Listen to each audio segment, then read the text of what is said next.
لا لا لا لا لا لا يا دكتور، لا لا، ما تطلعش منك انت، تطلع من اي حد تاني. انا معاك يا دكتور ان تمرين الهايبريد ده كلمه اصلا مستحدثه علينا، وان هي هتفيد البني ادم المتخصص في رياضه معينه احسن. بس خلينا بس نتكلم ندردش مع بعض كده. دلوقتي انا راجل طبيعي بنزل الجيم عادي وبروح شغلي عادي وبخلص، ممكن العب بينج بونج مع صحابي في اخر اليوم، ممكن العب ماتش كوره مره في الاسبوع، ممكن انزل سباحه مرتين في الاسبوع. بحب شكل جسمي يبقى حلو، بحب ارفع التحمل بتاعي، بحب مفاصلي تبقى شغاله كويس، بحب عضلاتي تبقى اخده استرتشاتها كويسه، بحب جسمي يبقى فيه مرونه. ما هو ده الهايبريد.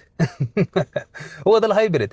فمش لازم ان تمارين الهايبريد هتفيد بني ادم متخصص بس، لا بالعكس والله، وحضرتك فاهم الكلام ده اكتر مني. كلمه هايبريد دي اصلا مستحدثه علينا، هو ده الطبيعي اصلا ان احنا بنعمله في الجيمات من يوم ما ربنا خلقنا. يعني مش لازم نرفع الهايبرتروفي بس ولا نزود الانديورنس بس. انا هو اكيد هيبقى عايز يطور كل ده. انا نازل عايز ابقى مش هبقى متكامل في كل حاجه، بس ما تقولش عليه ان هو عادي، لا ده هيبقى متطور. ما ايه اللي جاب العادي في الموضوع؟ ما معلش، ما انت مش هتيجي تقارن لعيب كوره بلعيب كمال اجسام، ولا هتقارن لعيب كمال اجسام بلعيب سباحه، ولا هتقارن لعيب سباحه بلعيب كوره. بس المقارنه غير عادله. لكن انت هنا بتتكلم بقى بني ادم عادي طبيعي ماشي في الشارع، وبني ادم تاني عادي طبيعي ماشي في الشارع بس عنده كل المميزات دي. ما هو ده اصلا الهايبريد. بس كلمه هايبريد دي هي اللي جديده، ما بنركزش على جزء معين بس اللي هو الضخامه ولا الكلام ده. انت هنا جنراليست نوت سبيشاليست. فانا متاكد يا دكتور ان الكومنت خانك في التعبير.